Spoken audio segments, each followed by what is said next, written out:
nós vamos dar início para o último painel do nosso primeiro dia de TAG Summit, que tem como tema Renda Variável, um olho no fluxo e outro no fundamento.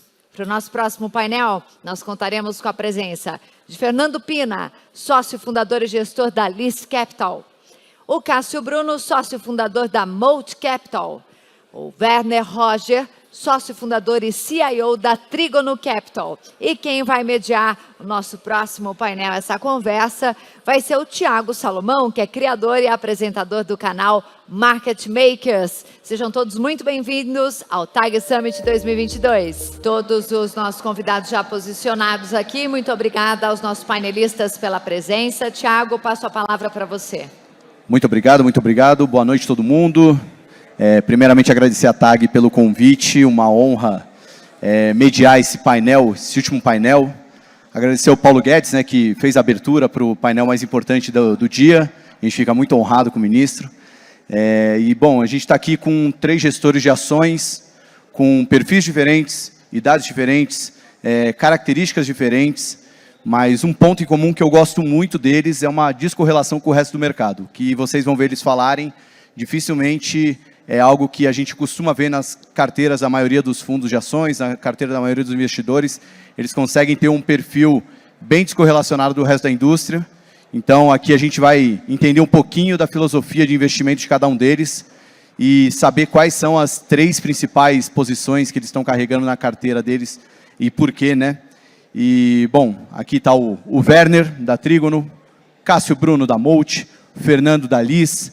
E eu vou fazer o seguinte, pessoal, a gente tem um tempo razoável para falar das posições.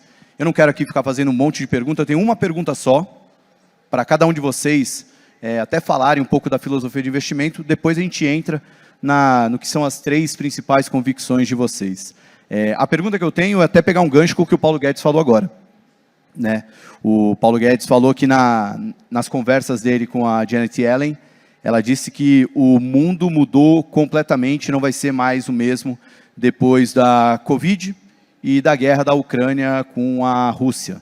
Né? Falou da quebra das cadeias de produção, a desglobalização que a gente pode ver. E isso vai mudar completamente o mundo e deve mudar também a maneira de investir. Então, a primeira pergunta é bem essa. O que mudou na maneira de vocês investirem? Né? O jeito de selecionar ações, né, que vocês tinham ao longo da vida de vocês, se algo mudou a partir desses 2 eventos, o que se manteve. Enfim, acho que vale a pena dessa forma vocês contarem um pouco da maneira como vocês fazem investimento e o que mudou nesses 2 grandes eventos. Podemos começar com você, Werner? Vamos lá. Boa noite, obrigado pelo convite para a TAG, obrigado, Thiago, obrigado aos colegas aqui que nos acompanham. Então, na realidade, a gente está num ambiente parecido a 2015, né, com o governo Dilma fazendo água, recessão, inflação, juros subindo, também a Selic lá perto de 16%, e na época nós tínhamos 90% dos nossos investidores eram estrangeiros. Né? Então, bom, como é que eu protejo a carteira desse pessoal se eu estou exposto ao câmbio? Então, a gente quase que assim investiu em empresas que estão ligadas ao câmbio, né, ou exportam, tem negócio lá fora, os preços são dolarizados, e a situação não mudou até hoje, continua igual. Aí veio eleição, né? Aí veio reforma, vai ter, não vai ter, teve. Bom, agora vai, aí Covid, vai, não vai, né? Economia agora vai, não, mas agora tem guerra, energia, quer dizer, eleição de novo, quer dizer, o mesmo ciclo. Então, nós mudamos absolutamente nada, as empresas são muito parecidas, a cabeça é parecida, logicamente é outra gestora, outros fundos, mas o gestor é o mesmo, a cabeça é o mesmo, e por enquanto não muda nada. Então, empresas que eu invisto hoje, são as mesmas de 2007, né, que na verdade a gente passou por várias crises, mas as mesmas de 2015, né, e está indo muito bem. E assim, o time que está vencendo, né, não muda. Bom, então explica um pouquinho de como é que você escolhe essas empresas. Depois a gente vai entrar em cada uma delas, mas... Basicamente, a gente usa um método diferente do mercado, que é o valor econômico adicionado, né, quantas empresas geram de valor para o acionista, que é basicamente a diferença entre o retorno sobre o capital investido, né, quanto que ela retorna, e qual é o custo desse capital, né, incluindo dívida e o capital do acionista. Esse spread, essa diferença, é o retorno que ela gera, o excesso de retorno, a gente avalia, a gente mede, né, a gente faz uma análise como se fosse fluxo de caixa, né, desse excesso de geração de valor, Então, essa é a nossa metodologia de valuation, né, que o mercado usa, DCF, múltiplos, etc. A gente usa esse método. O que paga o acionista são os dividendos, né? A esperança de valorização é uma esperança. 2/3 do retorno das ações no mundo, nos últimos 20 anos, eu tenho um estudo, vem de dividendos. Quem pensa que ganhar dinheiro é comprar ação hoje e vender mais caro amanhã, é a esperança que alguém vai pagar mais caro. O dividendos não depende de ninguém, depende da empresa pagar o dividendos. Esse é que realmente o investidor a longo prazo não se preocupa com o mercado, ele se preocupa com a empresa que gera caixa, dá retorno ao acionista e, paga, e remunera através de dividendos. E o terceiro vértice, né, que é o nosso trígono, é o ESG. Né? O ESG, para nós, não é uma forma de gerar mais valor, não é uma forma de as ações se valorizarem, porque no Brasil ninguém precifica isso. Mas é uma forma de nos protegermos a carteira contra a questão ambiental, a questão social, né, a questão de governança é o principal. O pessoal fala em ambiente, mas sem governança nada funciona. Então, a gente protege a carteira, a nossa rede de proteção, a segunda é o ESG, e a primeira rede é o câmbio, é o dólar. Se a coisa explodir, o câmbio defende a válvula aquela válvula que realmente vai controlar a panela de pressão. Né? Então, para a gente, a forma como a gente protege a carteira, através do empresas que estão relacionadas ao câmbio, o ESG, e o valor que ela vai trazer ao acionista através de dividendos. Basicamente, resumindo, é a forma como a gente investe e focado em small caps. Hoje, as nossas 10 principais empresas representam 90% da Trígono e as 5 principais, 65%. A gente tem convicção, investe, concentra no que a gente acredita e não quero saber do mercado. Não quero saber do índice, não quero saber o que eu estou fazendo, eu quero saber o que eu faço. Pouco me importa o que o mercado faz, os índices, né, eu tenho que nos basear nas empresas e não o que o mercado está fazendo ou acredita. Excelente, Werner, muito bom. Deixa eu passar agora para o Cássio. A pergunta é a mesma, Cássio, já dando um spoiler aí, uma das 3 ações que o Cássio vai falar é Americanas. Eu estou bem curioso de saber, depois dessa semana, uma semana meio de nunca critiquei, né? A ação disparou nessa semana, quero saber depois como é que ela está na carteira, mas, bom, dentro da filosofia que vocês tinham na Molt, na sua própria filosofia de investimentos, o que mudou e o que continua igual, mesmo depois desses 2 grandes eventos que a gente passou e está passando ainda, né? Legal, Thiago, excelente pergunta aí, acho que é bom para tocar. Acho que a primeira coisa eu queria agradecer a quem ficou depois do Paulo Guedes, porque tem que ter muita resiliência aí. Resiliência é a palavra. Ouvir a gente falar depois dele falar é difícil manter o nível, né? Então, assim, acho que a primeira coisa, a filosofia na Molt é uma coisa que se desenvolve ao longo de 20 anos aí de carreira, 21 anos já investindo. Cada ano tem sua diferença, e a gente pensa lá, o que muda é o cenário, pouco muda a filosofia. Então, o cenário ao longo dos anos foi mudando, então o mercado emergente era muito bom nos meus primeiros 10 anos de carreira, depois nos próximos 10 o mercado emergente era terrível, pode ser que daqui os próximos 10 o mercado emergente volte a ser bom. Então, essa mudança de cenário, ela é constante. Agora, a filosofia tem que ser sempre a mesma, e você aplicar esse processo muitas vezes igual. Então, o que a gente faz é ter uma filosofia constante, que se desenvolve ao longo do tempo, e ela se adapta aos cenários que a gente está vivendo. Então, escolher empresas depende do cenário que a gente vive. Então, a gente tem uma cabeça um pouco diferente do Werner, que eu quero ser acionista por 20 anos. Eu, quando invisto, falo, se eu tiver que ficar 20 anos, eu fico, mas se eu tiver que ficar por 2 anos, eu vou ficar também. É muito assimetria e risco-retorno que a gente olha. Que seja eterno enquanto dure, né? É bastante assim que a gente pensa. E aí, dentro da nossa filosofia, bom, a gente conversou inúmeras vezes, você sabe bem como a gente pensa, a gente procura investimento onde ninguém está procurando. Então, parte do conceito que a gente tem lá é entender que as grandes oportunidades estão em lugares onde o mercado não está olhando. E a gente faz um trabalho profundo, olhando sempre para frente, nunca para trás, e aí escolher as empresas que vão se beneficiar daqui para frente, não as que se beneficiaram nos últimos anos. Acho que esse é o principal conceito da filosofia. Então, se adaptar ao cenário e procurar empresas que têm uma grande assimetria de retorno, valor barato, dividendo também, e um retorno alto. Boa, excelente. Fernando, agora contigo, meu querido. Vocês também, acho que tem parece um pouco mais com o Werner do que com o Cássio, principalmente no market cap das empresas, embora na carteira ali o top 3 não tem nenhuma figurinha repetida nas duas, então vai ser interessante ouvir. mas conta aí para a gente o que mudou ali dentro da filosofia da Liz e o que continua igual, passado esses 2 eventos. Claro, boa noite a todos. Agradeço, de fato, quem ficou, né? Estão me ouvindo? Isso. Boa noite a todos. Agradeço a quem ficou, de fato, como o Cássio disse. Depois do Paulo Guedes fica tudo mais difícil, mas faremos o melhor aqui. Bom, a Liz, eu gosto de explicar de uma forma um pouco simples, assim. A gente tem uma forma de olhar que eu chamo o ataque e a defesa. O ataque, como funciona? Como a gente escolhe as empresas, né? Fundamentalista do jeito mais genuíno possível, né? Buscando discrepância entre preço e valor, sempre buscando empresas fora do radar, onde a gente, de fato, consiga carregar para o longo prazo e bater o mercado, é isso o nosso objetivo. Somos agnósticos com relação a cap, eu digo somos all caps, nesse caso, não existe uma temática específica, então, nesse caso, um pouco no meio do caminho, eu diria, né? Bottom up e, por vezes, contrarian, né? Especialmente do ponto de vista setorial, que eu acho que é um pouco do tema do painel aqui, né? Como é que uma casa com essas características se vira num momento em que o macro toma conta de todas as temáticas de discussões. Então, acho que a gente pode aprofundar com o decorrer do painel, mas essa é a parte do ataque, a parte onde a gente foca os nossos esforços, e, do outro lado, da defesa, a gente opera sempre com algo que eu gosto de dizer que é uma rede de proteção invisível do fundo, onde a gente tem hedge fora do dinheiro, ou put fora do dinheiro, sempre bastante fora do dinheiro. É uma teoria que, de alguma forma, desde que a gente montou a Liz, baseada até em literatura do Mark Spitznagel, que é o ex-sócio do Taleb, um cara que a gente se inspirou um pouco quando montou o fundo. Então, basicamente, a gente tem um ataque forte buscando empresas fora do radar, contrarian, fundamentalista de longo prazo, e, do outro lado, na defesa, um portfólio pronto para eventos de cauda macro, né?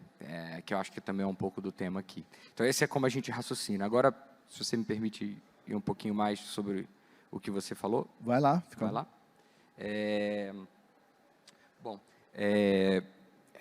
eu acho que o tema atual, né, que é a questão de como é que, de olho, como é o tema do painel, né, de olho no fundamento e no velho. Hoje, mesmo sendo bottom-up, fundamentalista, a gente também está olhando para o macro, né? Isso é importante deixar claro. A gente, desde que fundou a Liz, a gente não menospreza isso. A gente, de fato, faz um monitoramento de perto, mas um monitoramento que, no fim, ele é um input para um raciocínio um pouco mais amplo de margem de segurança, tá? Que, para mim, é sempre a grande dificuldade de um investidor. Entender onde está a margem de segurança. Se está no preço, está na qualidade, está no sócio, está no ambiente que ele está inserido naquele momento, que, no caso, é o que a gente está falando. Então, o ambiente atual, se eu pudesse responder um pouco do que você me falou, a gente está nessa ponderação de margem de segurança muito atento ao que macroeconomicamente possa acontecer. E aí eu posso te dar alguns casos do que a gente vem fazendo desde 2020, 2021, mas eu vou passar a palavra agora, né? Tá, vamos começar agora de você até o Werner. Antes, só queria que vocês falassem, cada um, as 3 ações que vocês vão falar, e aí um fala de cada vez, só para o pessoal já ter uma noção, né? Quais são as 3 que você vai falar, Fernando? Vou falar da Simpar, Iguatemi e Profarma. Boa. E você, Cássio? A gente tem acostumado a falar de Americanas, BRF e a Petro. Petro? Tá. E você, Werner? Ferbasa, Kepler Weber e Tupi. Boa. Bom, 9 empresas aí, nenhuma é repetida, setores bem diferentes. Vamos começar aí com você, Fernando. Qual das 3 você quer apresentar primeiro, misturando, né, o porquê investe com a sua filosofia, né? Bom, eu vou começar com uma oposição do fundo, que é a Simpar. A Impar é a antiga JSL, né? Em 2020 fez uma reorganização societária, e assim chama Simpar.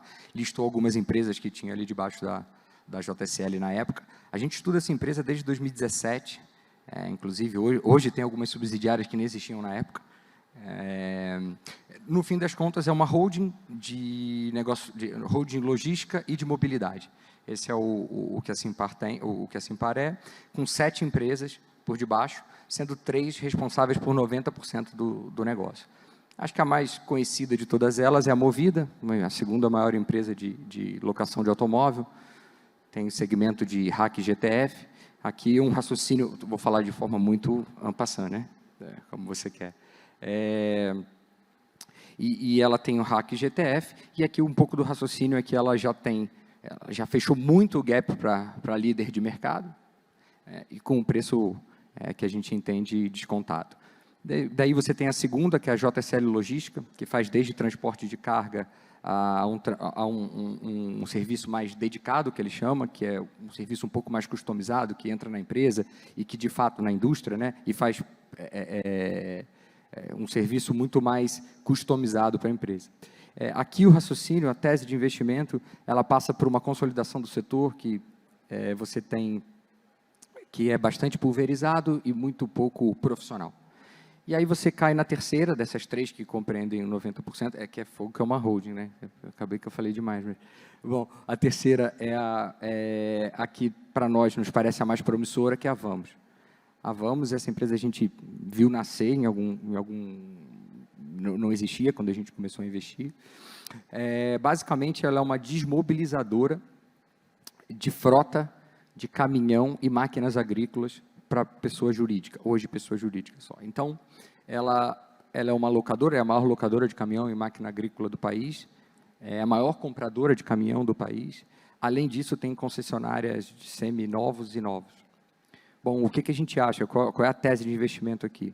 A tese é que ela tem uma proposta para o cliente matadora, porque ela acopla tanto a vantagem competitiva dela de escala na compra do caminhão, quanto a melhora da eficiência da operação do cara, dessa pessoa jurídica. Porque, muitas vezes, primeiro que as empresas não são necessariamente focadas nesse assunto, né, de logística, faz porque tem que fazer. Segundo, ela tem que ter uma frota com redundância, ou seja, enquanto está na oficina, eu tenho que ter mais frota do que necessariamente eu precisaria. Então, o que acontece é que quando a Vamos chega para oferecer um serviço, ela, na média, é 30% mais barato para ele desmobilizar. Qual o resultado disso? 70% de crescimento ao ano. A gente gosta de dizer que é um oceano azul, ele tem muito a crescer ainda, e acho que em pouco tempo pode ser a maior e mais rentável empresa do grupo. Além disso, o grupo tem mais 4 empresas, né? O grupo tem a antiga Original, que chama Automob hoje, que é a maior rede de concessionária do país.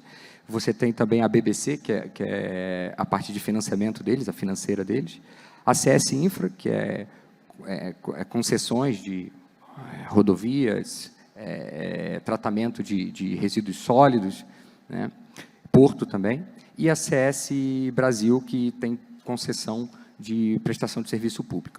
Então, você junta tudo. Eu me alonguei um pouco, porque a empresa é grande mesmo. E dá trabalho, tá? A empresa dá trabalho. Eu ia falar isso, só de decorar tudo que a empresa faz. Essa é o seguinte, se você tiver 3% do fundo, melhor não ter, porque dá tanto trabalho que tem que ter um percentual relevante. Mas, enfim, a tese de investimento aqui é que a gente está posicionado em algo. A tese é, você está posicionado em algo com crescimento bastante grande, com mercados subpenetrados, participa de empresas com vantagens competitivas claras, que compartilham essas vantagens entre si, né? E muitas vezes potencializa.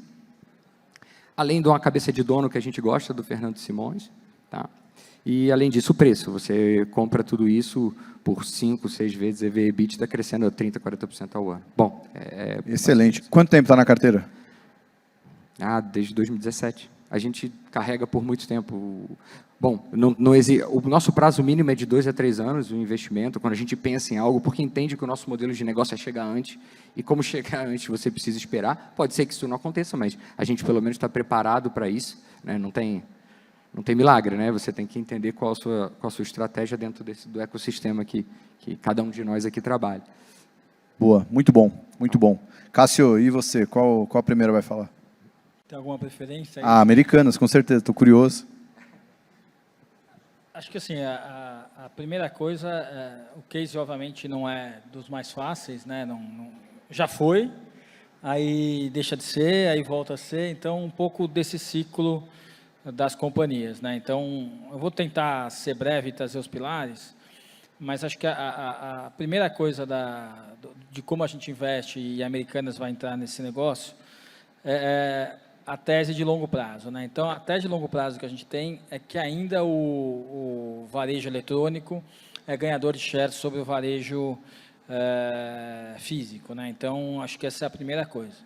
A segunda coisa que a gente discute bastante é sobre a omnicanalidade, que é ter o varejo físico integrado com o varejo eletrônico, né, versus o cara que só tem o eletrônico, versus o cara que só tem o varejo físico. E a terceira parte, e aí eu estou descrevendo modelos de negócios que são as empresas todas que têm, versus os caras que têm mais um P e são mais focados em algumas categorias e não tão diversos como americanas. Então, acho que a primeira coisa da tese, que é a discussão, é se a gente vai viver um mercado em que tem um player forte ou não, ou se são vários players no mercado. Então, os Estados Unidos convergiu para uma Amazon que tem hoje 43% de share e ainda é um ganhador de share. No Brasil, a gente tem hoje 5 players, 3 nacionais mais fortes, que é a Meli, o Americanas e a Via Varejo, e a gente tem ainda a Amazon e a Shopee. E aí, o que a gente tem como tese é que sim, vão ter mais de um player, então, e o mercado acha que converge para todo mundo, para a Meli, e o resto quebra. Então, acho que quando você olha a diferença de valor e a diferença de market share, nos dá uma percepção de upside, né? Então, a Meli vale hoje, grosso modo, 50, 60 bilhões de dólares, 300 bilhões de reais contra 12 bilhões de reais da Americanas. Então, acho que essa é a primeira coisa da percepção de valor.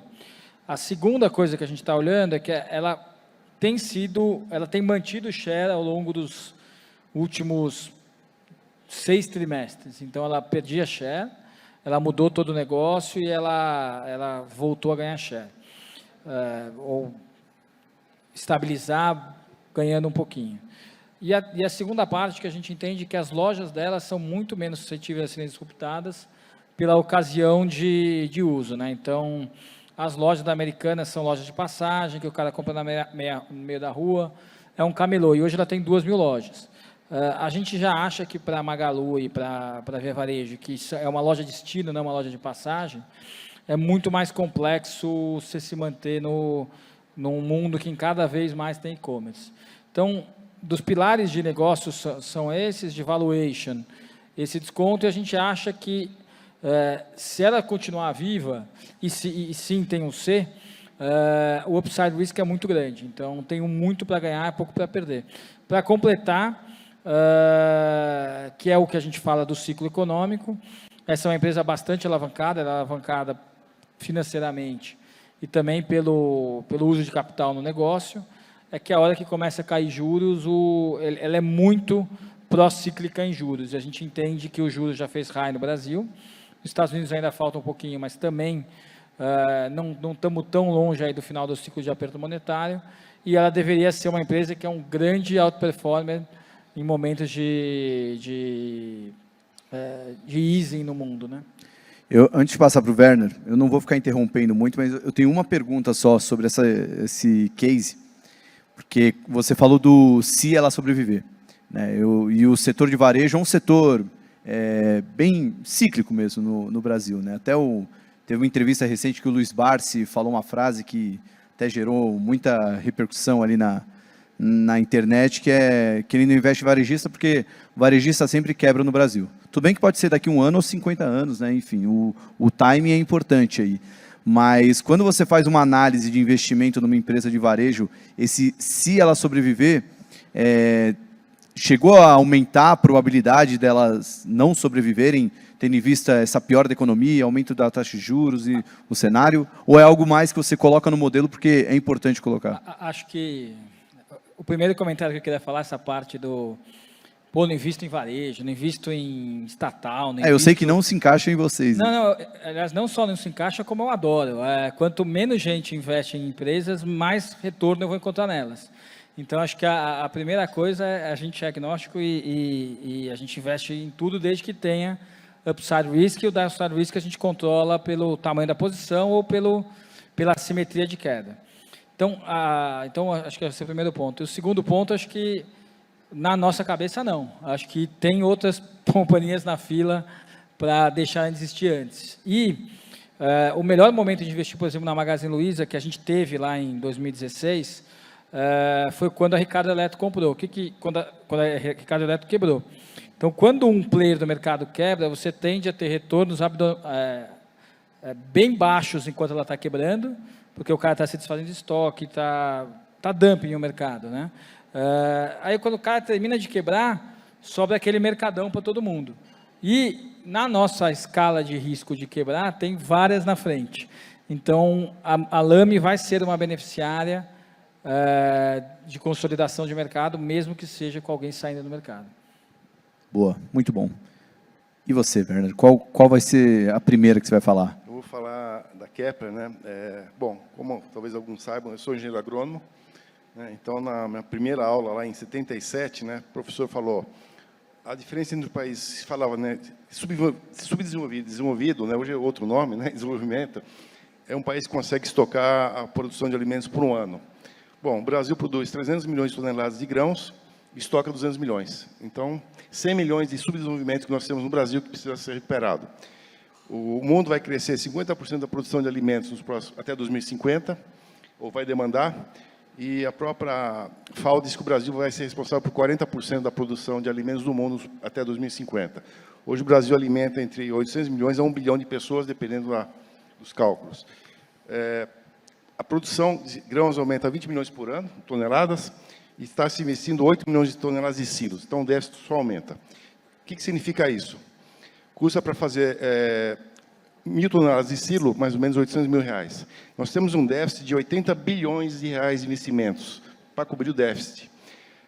A Kepler tem 40% do mercado, e significa que tem aí um potencial aí de 32 bi, só que metade do que ela, né, entrega não é ela que produz, é obras civis, instalações, etc. Então, você tem um mercado de 16 bilhões de reais só a parte da Kepler, né? Isso do jeito que está hoje, fora que vai crescer. Ela tem 40% do mercado, a segunda e a terceira tem 10% cada um, né? Então, são empresas muito pequenas. Kepler é uma empresa centenária, hoje você tem o Banco Brasil, você tem a Alpargatas, Hering, que já foi comprada, EMAI, né, que eu sempre falo EMAI, quer dizer, quantas empresas centenárias na Bolsa que existem no Brasil? Talvez não tenham 10 empresas, né? Essas que eu me recordei agora. Empresa que vale 1.800 bi, né, fatura uns 2 bi, só para ter a ordem de grandeza, né, o valor disso aqui, fatura 2 bi, margem de EBITDA no primeiro semestre 30%, né, então potencialmente 600 milhões, margem líquida 20%, 400 milhões. Então, é uma empresa que negocia 4 vezes e meia PL hoje, né, não tem dívida, e vai crescer bastante, né? Então, esse é o pano de fundo, empresa muito bem gerida, é uma corporation, a empresa já está com controle difuso, ações ON, e provavelmente vai passar em algum momento para novo mercado. E negocia 15 milhões por dia. Então, tem uma boa liquidez. Talvez o melhor negócio do Brasil é o agronegócio. E é um negócio que só cresce, né, com esse déficit enorme. E tem dinheiro sobrando. Tá? Então, tem dinheiro aí de várias fontes, né, do governo, dos bancos privados, dos FIAGROS, né, que estão financiando também o investimento no agronegócio. Então, assim, é um negócio realmente que mostra, né, pelo tempo da empresa, né, pela liderança, que só tende a melhorar. Então, a gente acredita muito na empresa ainda, na gestão. Então, acho que vai dar muita alegria ainda aos investidores, que poucos conhecem, né, por incrível que pareça. Não, excelente mesmo, e até no poucos conhecerem, a Kepler ela ganha dinheiro guardando, ela faz a estocagem ou ela... Não, ela produz o silo, a estrutura metálica, né? Então, o produtor que guarda o seu grão no silo, né, e vai vender quando o preço está lá em cima, e deixa de vender quando o frete está lá em cima também. Então, ela ganha 2 vezes. Então, esse silo, ele se paga em 3 a 4 anos, só que esse silo dura 30 a 40 anos. Então, só que o financiamento é em 12 anos.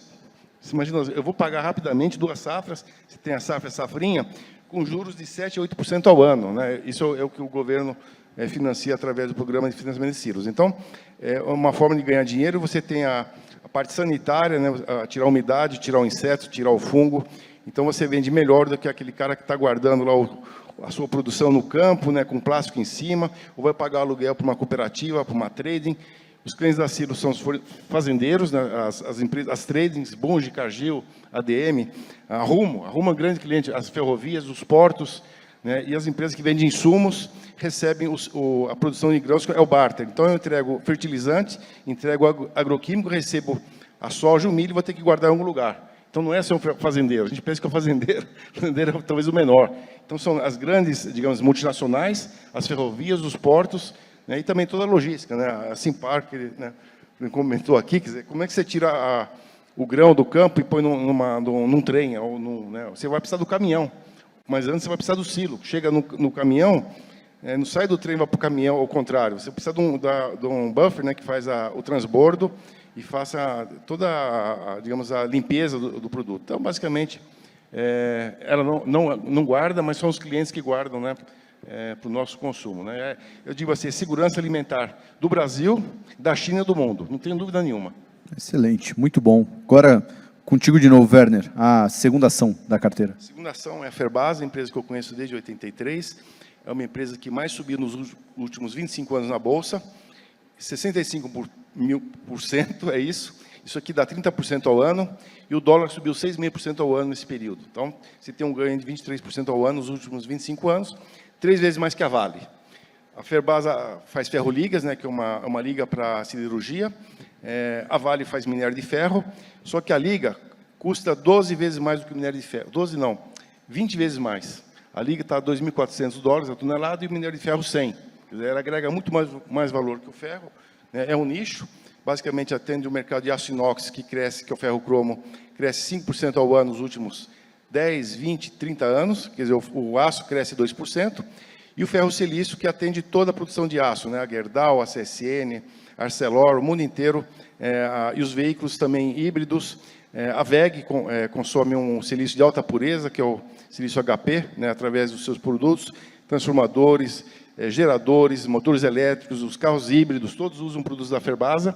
Uma empresa que tem uma mina para 80 anos, com 40 milhões de toneladas de cromo de minério, que custa $300 a tonelada. Isso aqui dá 12 bilhões de dólares, isso aqui dá 60 bilhões de reais, que a Ferbasa transforma $300 em $2.400. Ela multiplica isso aqui por 7 vezes, mais ou menos. Então, esse é o potencial da empresa.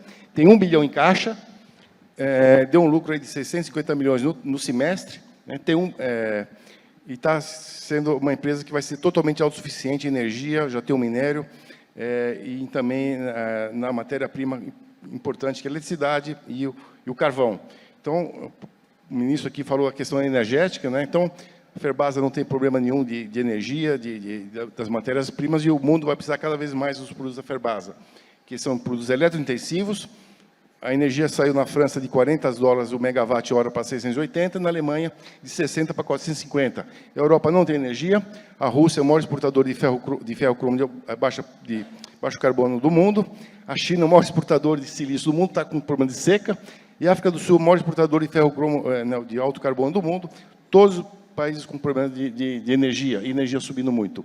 E a Ferbasa tem sua energia, né, está investindo em energia, e também tem seu carvão, que cada vez mais caro. Ela usa carvão vegetal limpo, quer dizer, ele é neutro em emissão de CO2, e na China se emite 13 toneladas de CO2 por tonelada de ferro silício. Então, uma empresa verde, que cresce, que tem valor, não tem dívida, e é controlada por uma fundação filantrópica que financia educação na Bahia. Então, basicamente, quem investe em Ferbasa recebe dividendos, acho que ele está com um yield esse ano de 10%, dolarizada, e num setor que o preço só sobe, né? Porque ele é intensivo e não temos solução de curto prazo. Basicamente, resumindo, essa é a tese de Ferbasa. Excelente resumo, Werner, muito bom. E você, Cássio, qual vai ser agora? Acho que podemos falar de Petrobras, que é... A Petrobras, boa. Essa aí talvez seja a menos contrarian, aí, porque eu tenho visto que alguns gestores têm gostado, pelo menos do dividendo que ela entregou aí recentemente, o pessoal gostou bastante. Acho que o grosso da tese, a gente, enfim, olha a Petrobras desde 2004. Ela passou por várias fases, né? A gente teve a maior geradora de alfa para os nossos fundos desde que a gente montou a empresa. E aí, enfim, primeira vez que a gente comprou a Petrobras, na Molt, a gente estava comentando isso com um cliente, o cara falou, se você puder esconder, isso aqui é melhor. Isso aqui era o ano de 2016, a Petrobras valia R$3, o equivalente talvez a R$70 de hoje.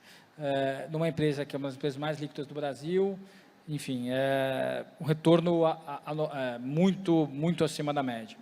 E por que era essa questão, né? Porque a empresa era super alavancada, a empresa tinha passado, enfim, por anos em que o investimento era terrível, então você fazia lá uma terraplanagem e não fazia só a terraplanagem, não fazia investimento na refinaria, por aí vai, você tinha um desperdício grande de dinheiro. E aí, a partir da mudança de governo, você começou a melhorar muito a companhia e melhorou de vários jeitos. Você melhorou na questão legal, né? Então, você passou uma lei das estatais em que dificultou muito a interferência. Vídeo que está, esse ano, como foi complexo e não interferindo na Petrobras no meio do caminho, embora tenham trocado de presidente, mas não conseguiu mudar a política de preços. E você mudou a governança da companhia internamente. E ela passou por uma fase em que ela desalavancou muito, vendeu uma série de ativos que geravam zero de valor na companhia. Então, os ativos que a 3R comprou, a PetroRio comprou, a Recôncavo comprou, e por aí vai, eles eram ativos que geravam praticamente zero de EBITDA e geraram uma enorme quantidade de fluxo de capital para a companhia que ela pôde pagar em dividendo. Então, acho que a grande questão da companhia, ela tradeava a preços de empresas russas num país que não é a Rússia. A gente sabe que a gente não vive na Rússia, o risco de a gente entrar em guerra com alguém é muito baixo, o risco de, enfim, de uma interferência que acabasse com a companhia também é muito baixo. Então, assim, esse foi o motivo que a gente investiu. E a gente vem carregando ela há praticamente 2 anos e recebeu em dividendo quase que a companhia, né? Então, acho que quando a gente olha o retorno, a gente olha o risco, a gente olha o porquê que está barato, mas a gente também tenta entender como esse capital vai retornar para a gente. A Petrobras retornou muito e continua a retornar. Olhando daqui para frente, até como sugestão para o Paulo Guedes, acho que dá para pagar, se eles não ganharem a eleição, dá para pagar um belo dividendo antes de deixar para o próximo governo. Então, acho que tem essa possibilidade de ter mais um grande dividendo, mesmo numa mudança de governo. Antes de passar para o Fernando, a gente conversa com muito velho investor, que, embora você seja um gestor agnóstico, né, como você diz, né, não tem muito preconceito, muita gente tem, né, de falar, não, em estatal não invisto, ou até produtora de commodity não invisto. E eu cheguei até o nosso primeiro episódio com o Market Makers, o pessoal da IP comentou isso, né? Falou como a Petrobras está atrapalhando um pouco o trabalho do velho investor, né? Porque está tão barata, né? Com uma oportunidade tão clara ali de dividendo no curto prazo, que ela está meio que sugando o dinheiro ali da renda variável, né? Tal qual o CDI a 12, 13, 14 tira o dinheiro da indústria, né, e deixa lá para o paraíso do rentista, né, como o Paulo Guedes gosta de falar, a Petrobras acabava tirando isso aí. Você acha que isso não seria motivo para os velho investors comprarem a Petrobras? Ou por que os seus colegas aí não aproveitam essa oportunidade aí, que parece que para vocês foi uma oportunidade meio óbvia?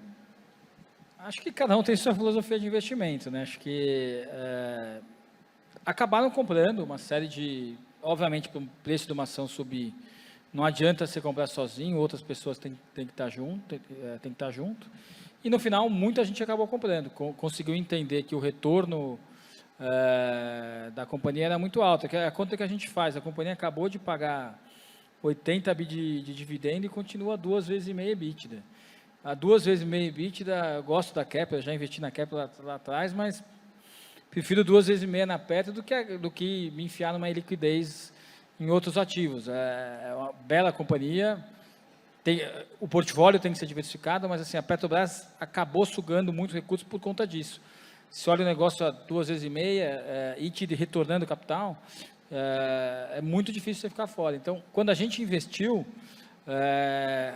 foi logo depois que o Castelo Branco saiu. E a gente... tinha 2 pilares, esse pilar da lei das estatais, que é muito difícil mexer nos preços, e o pilar de que a companhia tinha chegado num ponto que era o tal de 65 bilhões de dólares de dívida, que ele ia pagar todo o excesso em dividendo. E a gente fazia a conta e falava, putz, vai me pagar a companhia inteira em 2 anos, por que eu não vou ter isso aqui? E é por isso que a gente teve um retorno muito alto. A gente olhou sem preconceito, a gente fez a conta, olhou para frente, entendeu o mundo que a gente estava vivendo e entendeu que o investimento tinha que ser feito. Boa. Bom, Fernando, e agora a sua... vai ser a segunda, né? Segunda. Boa. Então já manda as duas de uma vez aí, que já bate e volta. Tá bom. A segunda é Iguatemi. Na realidade, a gente começa a investir em Iguatemi em 2017, mas por meio da JPSA, que era a holding da família Gereissati.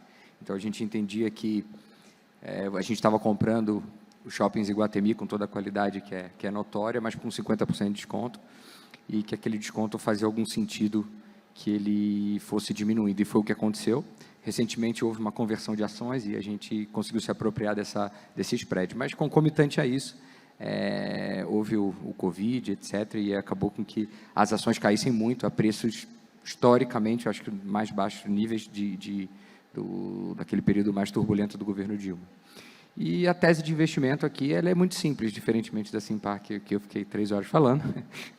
Essa eu vou ser mais sucinto, né? São shoppings de referência, acho que todos conhecem, é bem intuitivo, focados em público AB, né? O que torna o resultado historicamente crescente e resiliente, especialmente em momentos turbulentos como a gente está vivendo, né? Então, aí de novo, no final a gente tenta amarrar a questão do macro junto para falar das 3 posições, mas nesse caso a gente tem uma segurança interessante.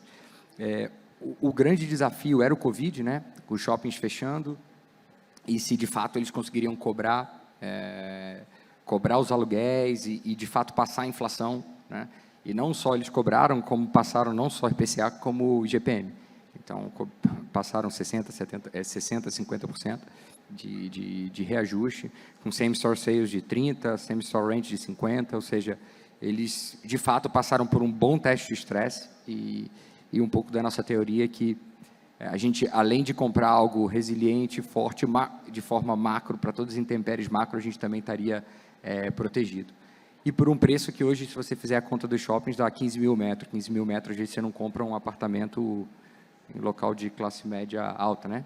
Mais ou menos aqui em São Paulo, ou em outras localizações. Então, também está barato. Acho que nesse momento, na realidade, se você me permite uma esticada no case aqui, barato, tem muita coisa barata, né? Acho que, eu até brinco lá com a equipe que barato é commodity. Hoje tudo está barato. O raciocínio da margem de segurança de pensar, poxa, mas está barato, mas que qualidade, com que sócio, com que preço, e se eu estou protegido das intempéries macroeconômicas que pelo menos eu consigo vislumbrar, é o que a gente tem raciocinado para fazer o portfólio nesse momento. Então, é hora que, de fato, a microeconomia pode encontrar a macro, né, que é um pouco da tese do painel. Bom, a terceira é um pouco mais controversa, Profarma, a empresa, ela não é uma empresa conhecida, mas fatura 7, 8 bilhões de reais. Ela tem 60 anos de história, hoje ela é controlada pela família e por um grupo americano, que é a AmerisourceBergen e Walgreens, entre os 3 maiores níveis de faturamento mundial para uma empresa. Ela é uma holding farmacêutica com modelo integrado, basicamente ela tem a distribuição, ela é a segunda maior distribuidora de remédios do país. Aliás, só tem ela e mais uma que distribui nacionalmente, o que deixa ela numa situação competitiva interessante. E, além disso, ela tem uma das 10 maiores redes de varejo do país, focadas em Rio de Janeiro e Distrito Federal. As marcas são Drogas Mil, Pharmalife, isso é muito forte no Rio de Janeiro, Tamoios, na região de Niterói e para lá da Ponte, né, que a gente fala, e Rosário, no Distrito Federal. Pois bem, aqui, o raciocínio todo que a gente tem do investimento a tese, né? Primeiro, essa empresa e a distribuição especificadamente crescem 15% ao ano há muitos anos. E isso é fruto de uma mudança etária, da pirâmide etária brasileira, né? A mudança na pirâmide etária brasileira é mais rápida do que quase qualquer outro lugar no mundo. O que a França demorou 120 anos para fazer, a gente vai fazer em 21. Até países asiáticos, de alguma forma, fizeram mais lentamente essa mudança da pirâmide etária. Então, faz com que, não importa o PIB que nós tenhamos, isso é até histórico, se vocês pegarem para trás, o ramo farmacêutico cresce muito. E é por isso que as empresas desse setor normalmente valem muito. Então, esse é o primeiro ponto, né? Você teria um produto de forma que é um pouco mais não discricionário e ainda um crescimento de mercado muito grande. Segundo, também proteção de inflação, né? Que é outro ponto importante. Existem reajustes de medicamento anuais, baseado na inflação, né, de medicamentos. Então, você tem uma proteção para isso também. Inclusive, os melhores anos dessa empresa estão vinculados a esses momentos de crise, de inflação, o que torna ela com um caráter defensivo, por incrível que possa parecer. Então, é um jeito diferente de olhar, né? E tem a ver com como você olha a margem de segurança, né? Que é um tema que nós estávamos falando. Além disso, você compra essa empresa por um valuation hoje de 40% do que é o PL dela e 4 vezes lucro líquido, com um crescimento bastante forte, entregando dividendo. Então, esse é um pouco do raciocínio. Assim, ela passou um período em que ela, para tentar entrar no varejo, há mais ou menos uns 8 anos, ela acabou fazendo aumentos de capital, e naquele momento patinou um pouco, então acho que isso a tornou um pouco desconhecida, mas há algum tempo as coisas vêm melhorando do ponto de vista do varejo, e o varejo já começa até a contribuir positivamente, tanto que a empresa entrega dividendo todo ano. Hoje, é que as coisas estão muito voláteis, né? Mas o dividend yield dela perto de 8% também, então é uma empresa na distribuição cash cow, e do outro lado, no varejo, uma empresa que tem um crescimento ainda a entregar. Muito bom, muito bom. Pessoal, a gente tem mais 4 minutinhos, mais os acréscimos, né? Não dá para estender muito, porque o Dan tem que acordar 4 da manhã para escrever o morning call dele, né? Então, a gente tem que pensar já no horário aí. Cássio, você, a terceira empresa é a BRF. Essa aí é bem controversa. Aí, pouco gestor eu vejo que tem lá na carteira. Por que BRF? Bom, vou ser breve aí, 4 minutos. E a gente lá tenta simplificar ao máximo. É uma frase que eu falo bastante. Pega uma coisa bem complexa e simplifica para todo mundo poder conversar. Eu vou simplificar a BRF aqui.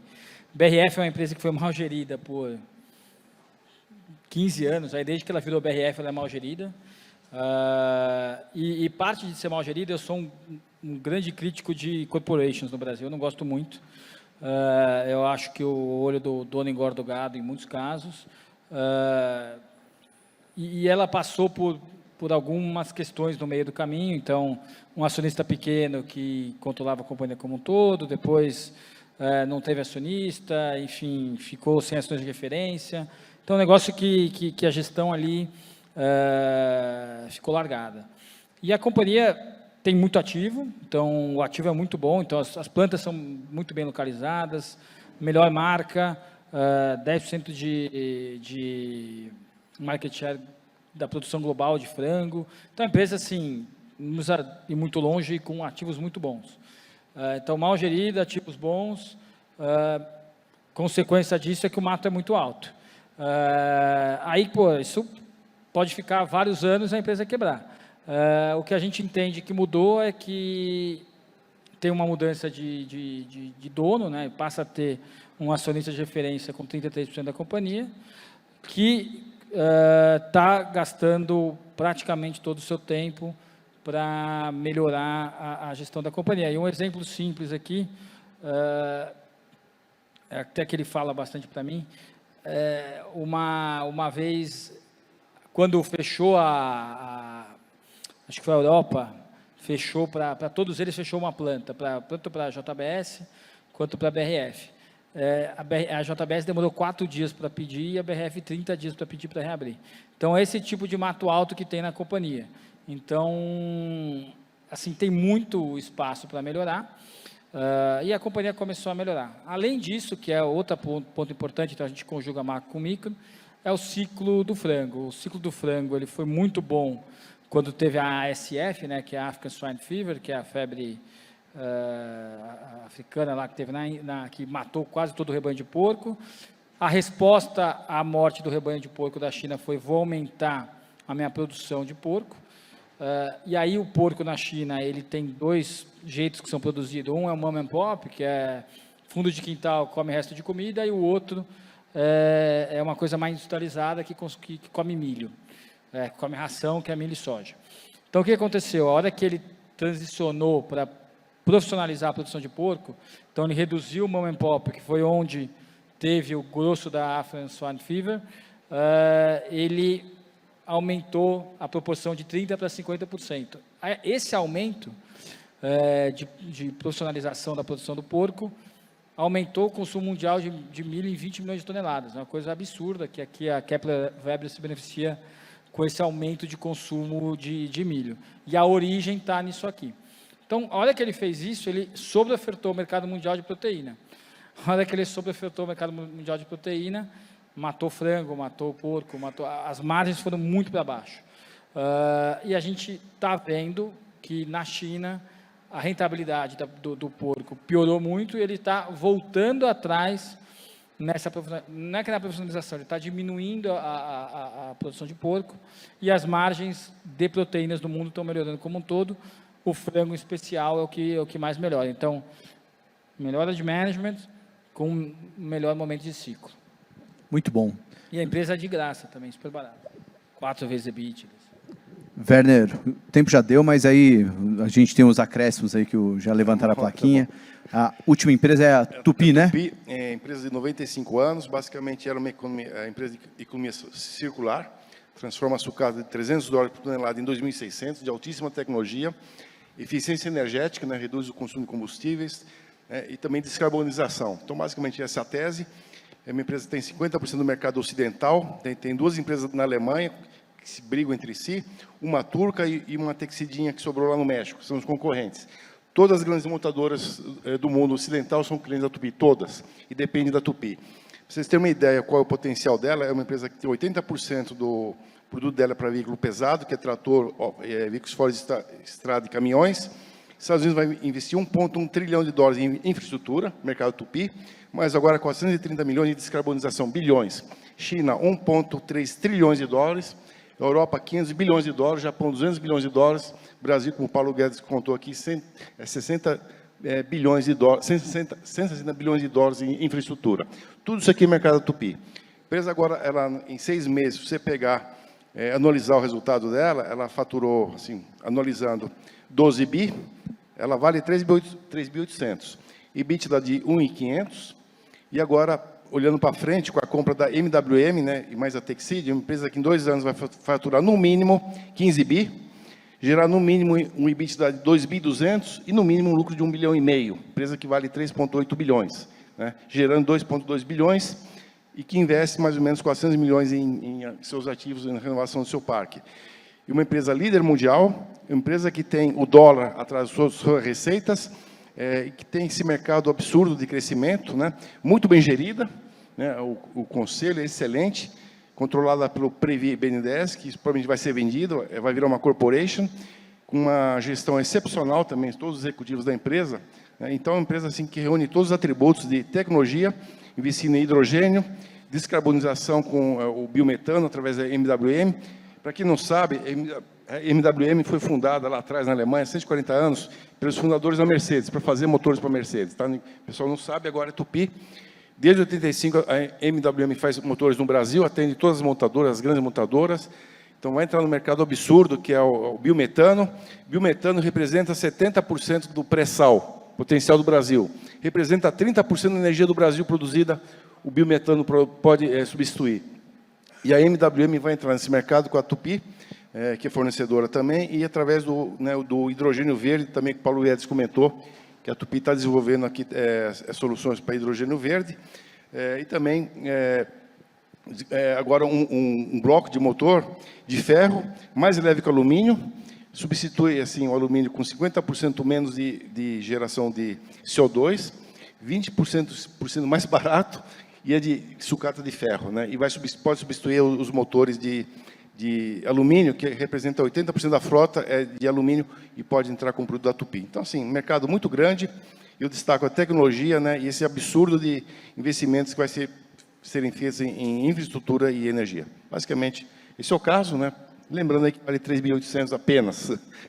Então, não tem problema de dívida, nada, tem 1 milhão em caixa, né, um bonde que vence em 2031 com cupom de 4,5%, barato, e emitindo uma debêntures agora de 1 milhão que vai pagar MWM, com um custo de CDI mais 1,6, 5 anos. Praticamente, problema nenhum de caixa. Então, resumindo, essa é a Tupi. Bom, excelente. 9 teses de investimentos, todas bem diferentes, todas que é bom não perceber que nenhuma delas depende de um call político, né? A gente deve ter ouvido tanta coisa sobre eleições hoje aqui, até a presença do ministro mostra a importância disso, mas tem muita coisa boa na Bolsa, barata, e que pode andar independentemente do cenário político, né? Embora a gente saiba que quem estiver lá na frente pode ajudar um pouco mais do que atrapalhar, né? Bom, agradecer demais, Werner, Cássio, Fernando, valeu demais e obrigado, TAG, pela oportunidade de estar fechando o primeiro dia do TAG Summit. Obrigada, Thiago, Cássio, Fernando e Werner, muito obrigada pela participação aqui conosco.